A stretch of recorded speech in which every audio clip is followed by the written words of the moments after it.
Hey gang, Volty here. Today we're going to be talking about something that is very serious and a big dividing point in the community, which is Uro versus Phlage. If you haven't heard the discourse, since Phlage got printed, people haven't been sure which is better, and I'm hoping to provide a nuanced discussion comparing the two in the context of 7-Point Highlander. Now, this isn't going to apply to every single format. Any format where you have access to multiple Uros or multiple Phlages is going to change the context a lot, especially surrounding what else is legal. But in the context of 7-Point Highlander, I presented quite a number of points that we can discuss between the two cards. So Uro, Titan of Nature's Wrath, for 1 green blue, you get a Titan. When it enters the battlefield, you sacrifice it unless you escaped it, and when it ETBs or attacks, you gain 3 life, draw 1 card, and then you can put a land from your hand onto the battlefield. Now this obviously has comparisons to Phlage. These are part of the same cycle, ostensibly. For 1 red-white, we get the same effect, and instead of gaining 3 life, drawing a card, and putting a land into play, we are dealing 3 damage to a target and gaining 3 life. Otherwise, everything else is the same. The escape cost is the same, the casting cost is the same, and the stats on the creature are the same. Even the type line, legendary creature, elder giant, exactly the same. So obviously this is where the comparisons have been brought about, but obviously these cards are very different in terms of their context and what they provide to decks that are playing them. So to start things off, we have casting cost. Uro is blue and green, and it is very playable in 3 and 4 color decks. We've already seen this in Legacy, where we've had 4 color no red decks that have been playing Uro. Most of the cards that you'd be splashing in green and blue will be single pipped, so for example Swords to Plowshares or Thoughtseize, Drown of the Lock, etc. Lightning Bolt, Unholy Heat. By the time that you cast Uro, you're probably going to have 4 to 5 lands because you'll be interacting very heavily with the board, and by the time you escape Uro, you're going to have 5 to 6 lands, especially if you've already cast the front half. And if you have 5 to 6 lands to draw your blue, blue, green, green from, it's going to be quite easy. Phlage, on the other hand, is mostly playable in red-white based decks. We've seen Mardu with white, black, and then red in order. We've also seen Naya with green, white, and red in order. However, if you're base red-white, it's going to be very easy to cast Phlage. Notably, however, if you're escaping it, you're going to have fewer lands on average than Uro. You're more likely to have 4 to 5 lands to draw your mana from, and that's going to make your utility lands worse. It's going to make your basic swamp worse if you're playing Blood Moon, for example. So this point goes to Uro, and we have Uro 1, Phlage 0. For stats, both of these are 6/6s, however context is very important here. Blue-green base decks don't typically have large creatures. There are obviously exceptions, Murktide Regent and Oculus, Tarmogoyf to a lesser extent. However, a lot of the creatures that are in green and blue are value-based. You're playing things like Tameo, which is a 0/3. You're playing maybe mana dogs like Delighted Halfling. So Uro is going to be comparatively bigger on your board state than most other creatures in green and blue. Phlage, however, is existing in Boros decks. Those decks are filled with large creatures like Caves of Chaos Adventurer and Seasoned Dungeoneer. Those creatures apply a lot of pressure, and Phlage is usually just going to be adding to that pressure, but the stat line isn't going to be providing anything unique. What's very critical here is that if each of them were 3/3s, Uro would be worse by a large margin, and that implies that because they're 6/6s, Uro is providing more in that space. So another point to Uro, 2-0. First cast plus the trigger. So Uro gives you a Growth Spiral plus a Healing Salve. So Growth Spiral is green-blue instant. Draw a card, put a land into play from your hand. Healing Salve gains 3 life. Healing Salve is worth maybe 0.2 to 0.5 mana. I didn't want to go too far into it. But Growth Spiral is worth 2 mana because we know that card exists.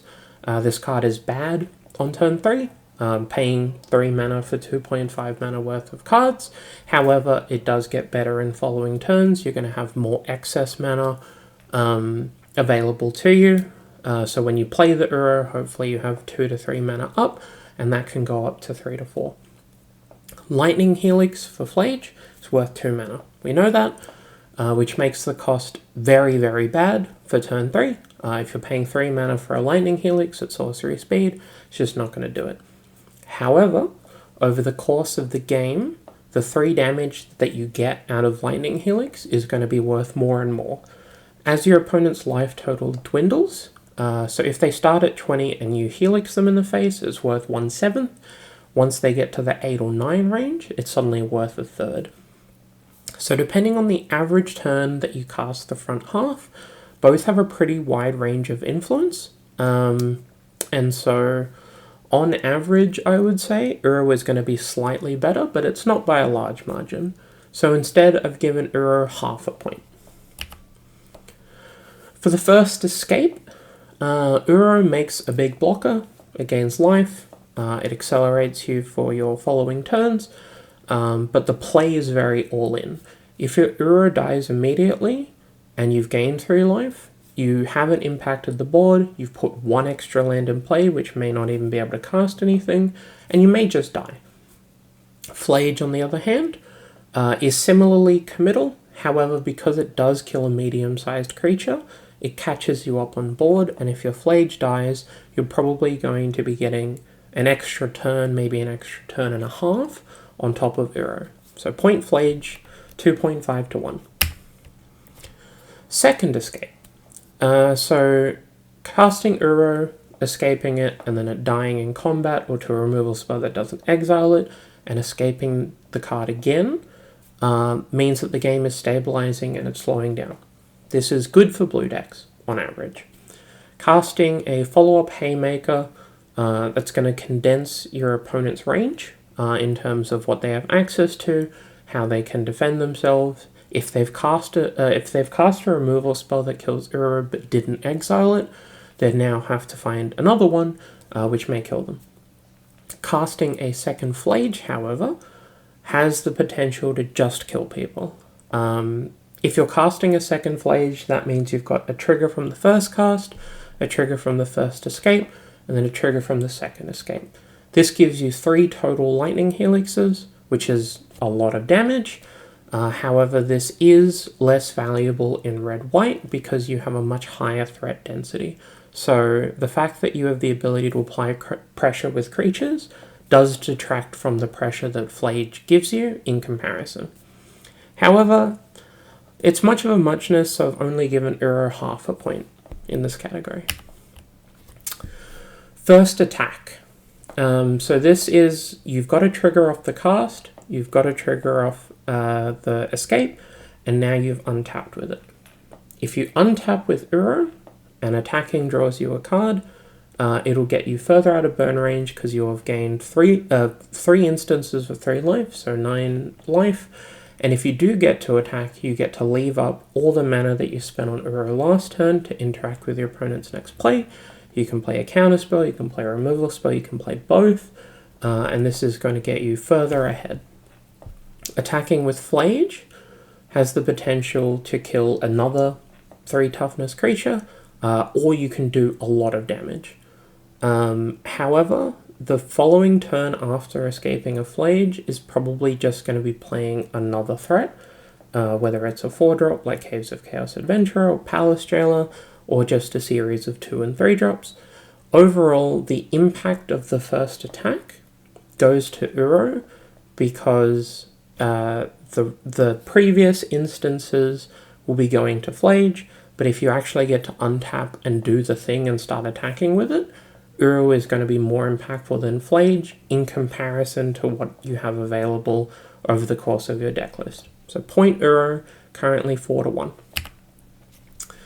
Second and subsequent attacks. So this is an instance where you have attacked once with your Titan and the game is not over, and you have untapped and you get to attack a second turn. So if your opponent is playing chump blockers to block your 6/6, or if you've escaped it and attacked with it, and then your opponent kills it, and you escape it, and then attack with it again.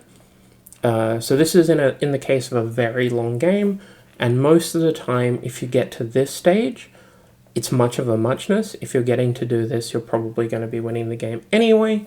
However, I did want to compare this because there are circumstances where both of you have an Uro, or both of you have a Phlage, or as those two fighting against each other, the games really do slow down.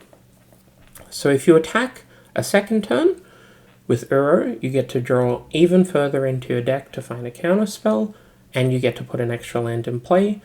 This is getting worse over time. If you found the first counter spell in the first instance, or any of the first instances, you're probably ready to go, and as you keep playing lands over time, you're going to be floating more and more mana, because once you hit 6 or 7 or 8 lands, there's simply not enough in your hand that you can spend all your mana on.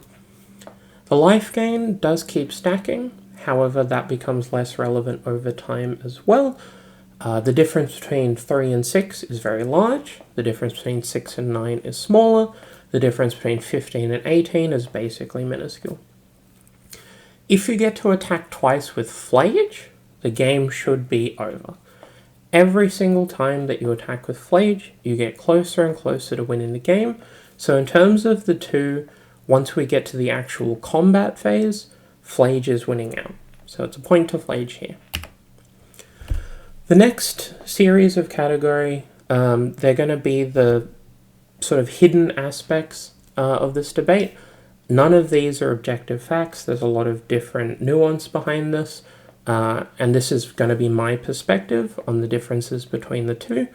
However, the previous points were all relatively objective facts. If you look at the win rate, which is going to be exhausting, but if you did, you'd be able to support those claims. So, colors. A recursive threat that fights on a unique axis for green and blue is worth a lot. Having the ability to have a sticky threat that interacts with a bunch of different axes over the course of a game is not something that blue and green has access to. Obviously there are splash colors as well, so if you're playing black you could play something like Netherglyph. But in terms of generating value, for the most part blue and green are generating value with spells, and then their creatures are just there to support that game plan. Phlage, however, is in red and white. Red and white doesn't have too many recursive threats as well, but it does have a lot more sticky threats, as well as things that interact on a lot of different axes as well. So Fable of the Mirror Breaker, for example, is the classic. And in terms of actually having a high threat density, red and white, very, very easy to find threats. You can spend points on them for initiative creatures. You can play things like Archon of Emeria, Orthalia, Heretic Athar. All of the threats in blue and green kind of suck, and that's why Uro gives you a lot more value in that aspect. So point to Uro, 5-2. Play pattern. Being in blue tends to mean you want to play a slower game, you want to get more value out of your consistency for your cantrips and your counter spells, and over time those are going to fuel your graveyard, and your first escape is going to be very easy to do, your second escape is not going to be that difficult to do. As you keep putting more lands into play, you're going to be getting more fetches into your graveyard, and as you keep interacting with your opponent on the stack, your graveyard is going to be filling up with counter magic as well. Being in Boris for Phlage tends to mean you want to be playing a shorter game. That's just the nature of the colors. Most of your creatures are aggressive or aggressively costed, and because you're playing so many threats on curve, you're playing 3-drops and 4-drops on curve, you're going to be struggling to escape the first time round, because if your graveyard is filled with fetch lands and lightning bolts and unholy heat, that's perfectly fine. It's not too hard to escape it. However, if you've drawn a more simple hand of 1-drop, 2-drop, 3-drop, if any of those creatures get exiled, they don't go to your graveyard. If those creatures are in play, they aren't in your graveyard. So it's a little bit harder to escape the first Phlage, and it's much harder to escape the second one. So point to Uro, 6-2. Clutch factor, this is more of an invisible concept. In terms of blue decks, once they've fully stabilized the game state, they can kind of win with whatever. If you play a Jace or a Tamia or a Tarmogoyf, at some point you're going to have a grip full of counterspells and cantrips, and your opponent is going to be running out of gas. However, having the ability to flashback Uro over the course of a game when convenient for you, and having the ability to simply run your opponent out of gas by playing Uro over and over again, increases the chances of each individual game you play becoming an Uro game. Now, in terms of what this actually means, when you play a game against Phlage, Phlage may matter, and it may burn you out, or it may be a threat. When you play against Uro, the odds that the other cards your opponent is playing matter diminishes in comparison to what Uro is providing to the game. It's just going to be this thing that you have to deal with, or you're just going to lose. You have to exile it, or you have to keep countering it, and over time, the subset of things that matter really does shrink in comparison to Uro.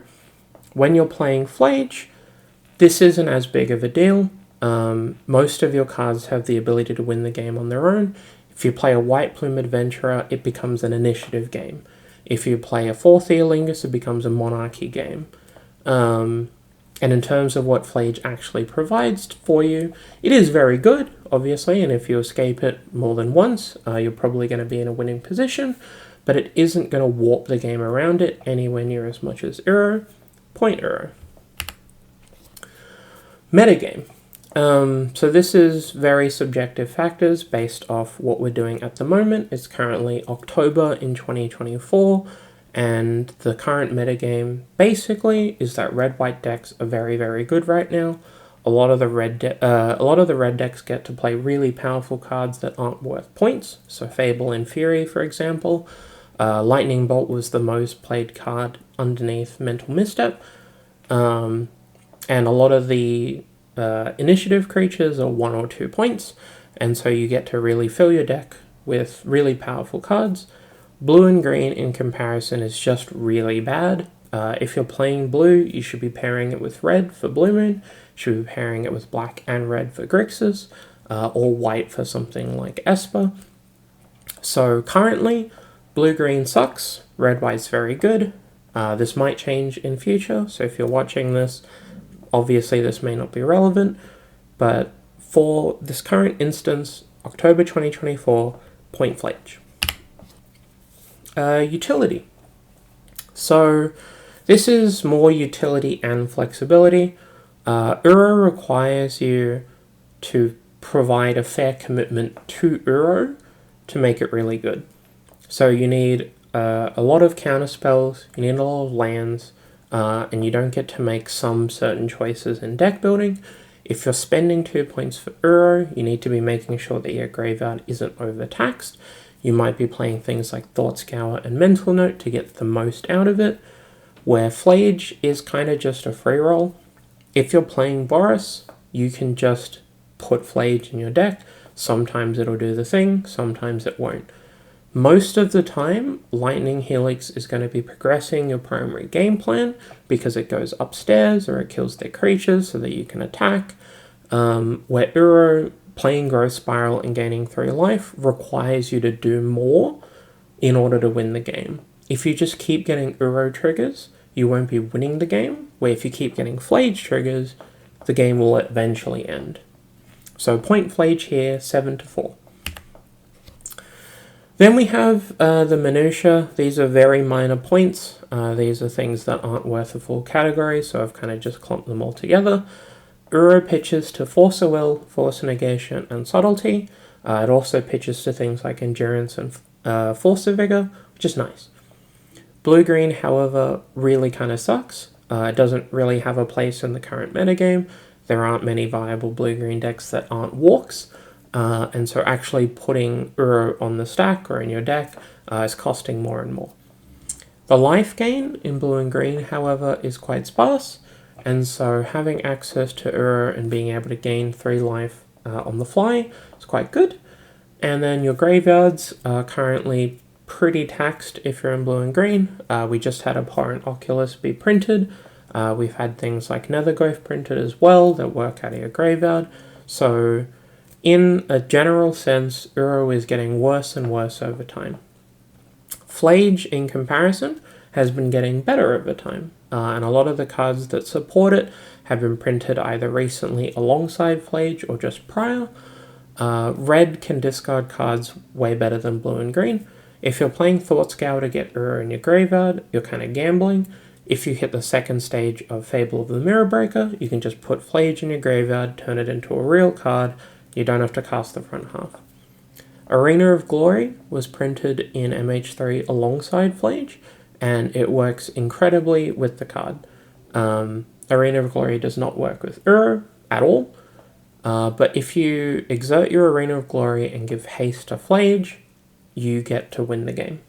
Sometimes that doesn't work, sometimes it does, but it's worth noting as well that because Arena of Glory is a free roll, you just need to have a mountain in play, whether it's a Badlands or a Plateau or an Elegant Parlor or a mountain. It's quite easy to slot it into the deck, and every now and then you'll just get both of those cards together. Notably as well though, a lot of good burn spells that have been printed over the last couple of years don't go upstairs. We've had things like Galvanic Discharge and Unholy Heat. Flame Slasher started seeing more play again. We have more and more cards that deal damage to planeswalkers alongside creatures, but they don't go face. Having access to an extra bolt in your deck that can go upstairs is worth something. So in total, point Phlage. So this is the summary. Overall, Uro got 7 points and Phlage got 5. In the bulk of the categories that are more vacuumous, Uro scored more points. However, in the more subject, contextual categories, Phlage scored more points. So we know that Uro is better than Phlage pound for pound. If you have both of those and an infinite number of other cards, overall Uro is going to be better. However, a bunch of different external factors like the metagame and the points list and what else is available has really driven Phlage to be a competitor in comparison. What's noteworthy is that currently at time of recording, Uro is worth 2 points and Phlage is worth 0. This is a kicker to all of these factors. The fact that Uro costs an infinite number more of a more intangible resource than Phlage does is something that's worth noting. I think in the long haul, these two are going to balance out. I think Uro will have an edge overall. Every time the metagame shifts or new cards are printed, it is completely likely that Uro will get more support. However, Phlage getting more support isn't going to be too much of an issue. Obviously, the more broken red and white mechanics that we get, the more broken Phlage is going to be. However, as they keep printing good blue spells, Uro gets better. If we get more green creatures that matter, Uro gets better. So over time, eventually, I believe that Uro will be doing better, but obviously I can't say for certain, and we'll see which one of the Titans will eventually win out. Finally, as a footnote, don't play Kroxa. Kroxa sucks. This video was brought to you with the support and help of my lovely patrons and donors.